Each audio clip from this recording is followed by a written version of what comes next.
స్వామి, భూమి మీద ఎన్నో రకాలైన పుట్టుకలు, ఎన్నో రకాలైన చావులు.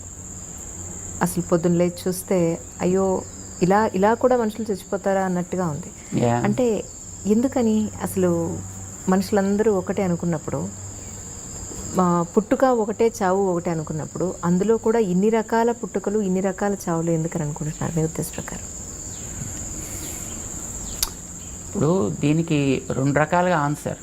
స్వామి, ఒకటి కర్మని నమ్మిన వాడికి ఒక ఆన్సర్, కర్మ నమ్మకపోయిన వాడికి కూడా ఇంకొక ఆన్సర్. కర్మని నమ్మిన వాడి గురించి మొట్టమొదటి చెప్తాను, ఎందుకంటే మన కర్మ సిద్ధాంతాన్ని నమ్మిన వాళ్ళం కనుక. ఒకడు తన జీవిత కాలంలో రకరకాలుగా క్రూరమైన పనులు చేస్తూ బతుకుతాడు. వాడు వీడిని పొడుస్తాడు, వాడిని పొడుస్తాడు, చంపుతాడు, జంతువుల్ని చంపుతాడు, తింటాడు, పచ్చి జంతువుల్ని తింటాడు, రకరకాలుగా. ఇలా జీవించిన వాడికి నెక్స్ట్ బర్త్ రావాలి కదా. మరి వాడు కూడా నెక్స్ట్ బర్త్ వస్తుంది. ఎందుకు వస్తుందంటే, ఇప్పుడు ఒక గేట్ దగ్గర ఒక ప్యూని మనం పెట్టాం, ఏదో అవసరం వచ్చి ఆ ప్యూని మనం బయటికి పంపించాం అనుకోండి, ఆ పని మనమే కదా చేయాలి. అలాగే వీడు ఒక కోడిని చంపాడు అనుకోండి, మరి ఆ కోడిగా చేయాల్సిన పనులు దానికి కొన్ని ఉన్నాయి, రెస్పాన్సిబిలిటీస్. వీడు దాన్ని ఆపేశాడు కనుక ఆ బతుకు మళ్ళీ వీడు చేయాలి. సో చేపని చంపాడు అనుకోండి, ఆ పనులు వీడు చేయాలి. ఒక ఈగను చంపాడు అనుకోండి, అవి వీడు చేయాలి. ఒక దోమని చంపాడు అనుకోండి, ఓ పందిని, ఓ మేకని, ఒక గొర్రెని, బర్రెని, వాట్ ఎవర్ ఇట్ ఈస్. ఇప్పుడు వీటన్నిటినీ వాడు చంపినప్పుడు అవన్నీ చేయాల్సిన పనులు వీడు చేయాలి కనుక వీడికి నెక్స్ట్ బర్త్లో వాటికి ఏవేవైతే ఎక్స్పీరియన్స్ చేయాల్సి ఉందో అవన్నీ వీడికి ఎక్స్పీరియన్స్కి వస్తాయి ఆటోమేటిక్గా, ఒకదాని తర్వాత ఒకటి. ఒక బర్త్లో రాకపోవచ్చు, maybe a few births, right. దాన్ని బట్టి వీడి యొక్క పుట్టుకలోనూ మార్పులు వస్తాయి. ఒక్కొక్కడు కుక్కలా పుడతాడు, ఒక్కొక్కడు చేపలా పుడతాడు, ఒక్కొక్కడు పందిలాగా పుడతాడు, ఒక్కొక్కడు పిల్లిలాగా పుడతాడు. ఆ పుట్టే ప్రాసెస్లో వీడు యాక్చువల్గా మనిషిగా పుట్టాల్సిన వాడు. మనిషిగా పుట్టాల్సిన కుక్కలా పుట్టాడు అనుకోండి, మరి దానిలో తేడా ఉంటుంది కదా. Different types of births. చాలామంది అంటుంటారు, వీడికి ఉండే కర్మలు ఎన్ని రకాలు ఉంటాయో, కర్మని వీడు అనుభవించాలి. కర్మ ఎప్పుడూ కూడా కృతం కర్మ శుభ అశుభం అవశ్యం అనుభోక్తవ్యం. ఏది మనం ఒకసారి చేశామో దాన్ని ఎప్పుడో అప్పుడు తప్పకుండా అనుభవించి తీరవలే, ఎవడైనా కానివ్వండి. మరి అనుభవించడానికి బాడీయే కదా సాధనం. బాడీలోకి రావాలి, మళ్ళీ బాడీలోంచి వెళ్ళాలి.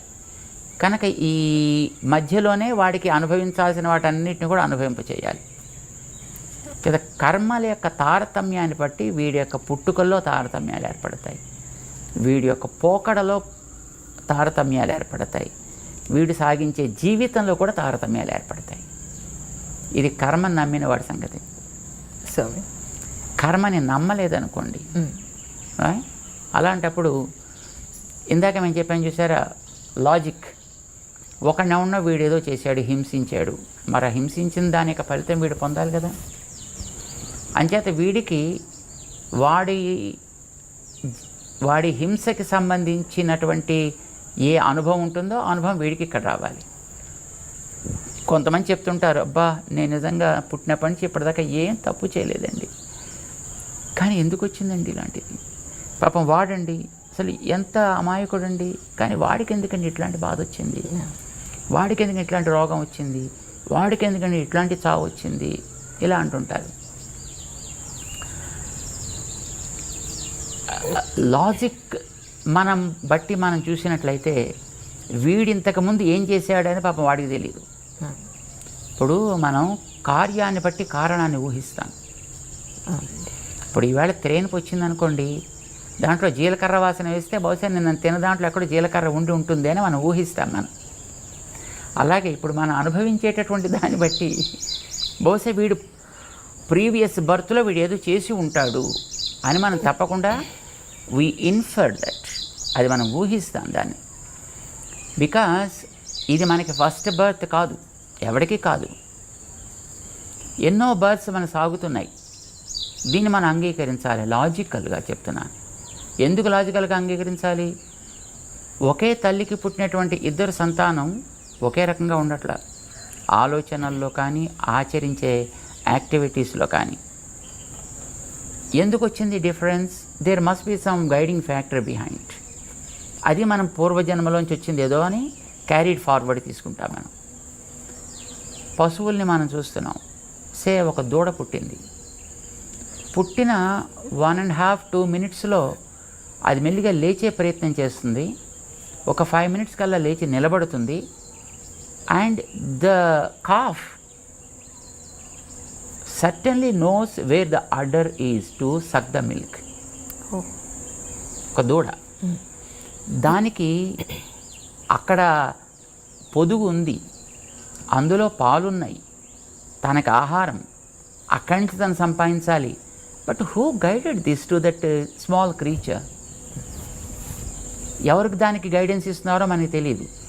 మరి తల్లి తను చెప్పదు, చెప్పే స్థితిలో తల్లి కూడా ఉండదు. ఎందుకంటే అప్పుడే పాపం దూడని కంటుంది, అది ఇంకా తన బాధ ఏదో తను పడుతూ ఉంటుంది. కానీ మీన్వైల్ ఈ పిల్ల లేస్తుంది, నడుస్తుంది, పొదుగు దగ్గర మూతి పెడుతుంది, పాలు తాగడం కూడా ప్రారంభిస్తుంది. అంటే వ్యక్తికి బ్రతికేటటువంటి అదృష్టం ఉంది కనుక ఆ వెనకాతలు ఉండేటువంటి ఆ అదృష్టం ఏదో దాన్ని గైడ్ చేస్తుంది. దీన్ని బట్టి మనకి ఏమర్థమవుతుంది? దానికి కూడా ఒక ప్రీవియస్ బర్త్ ఉంది. ఆ బర్త్ ప్రకారం దానికి నేను ఇంకా కొంతకాలం బ్రతకాలి అని అనిపించింది. So it searched for the food and it got the food also. ఇది వెనకాతల కర్మ ఉందో లేదో మనకు తెలియదు, బట్ వెనకాతల బర్త్స్ అయితే మనకి తప్పనిసరిగా ఉన్నాయి. And something we have acquired also with us, carrying that stock right now with us. దీన్ని బట్టి వాడు అంతకుముందు ఏం చేశాడో మనకి తెలియదు.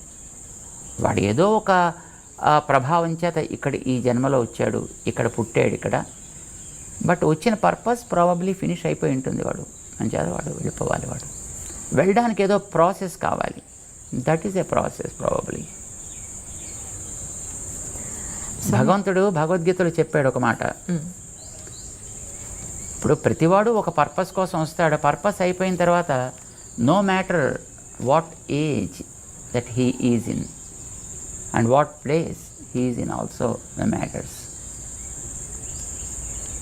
మేము ఎప్పుడు జస్ట్ ఉదాహరణ చెప్తుంటామే. ఇప్పుడు మనం కూల్ డ్రింక్ తాగడానికి షాప్కి వెడితే అందులో వాడు ఒక స్ట్రా పెట్టి ఇస్తాడు. ఆ స్ట్రాకి బహుశా ₹1 ఎంతో ఖరీదు ఉంటుంది.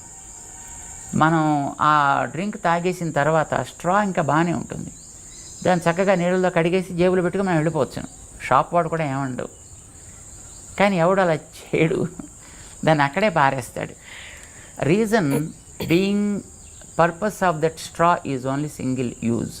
So after that throw it out. ఇప్పుడు మన హాస్పిటల్లో చూస్తున్నాం రీసెంట్ ఇయర్స్. ఇదివరకు ఇంకో రకంగా ఉండేది. ఇంజెక్షన్ ఇచ్చిన తర్వాత దాన్ని స్టెరిలైజ్ చేసి మళ్ళీ వాడుతుండేవారు. ఇప్పుడు now the sterilisation process is gone almost. Open the pack, bring out the syringe and give the injection and throw it out. Needle బాగానే ఉంటుంది, ఆ ఇంజెక్షన్ బాగానే ఉంటుంది, కానీ మనం మళ్ళీ వాడలేదు కదా మళ్ళీని. Because the purpose is single use.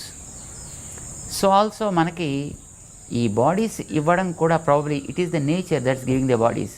Let us not talk about the karma or karmic సిద్ధాంతాస్, right? Nature gave the body to us. Let us believe in that, because whether if we believe it or not, but that's the truth. Nature is the one giving the bodies and it gives with a purpose.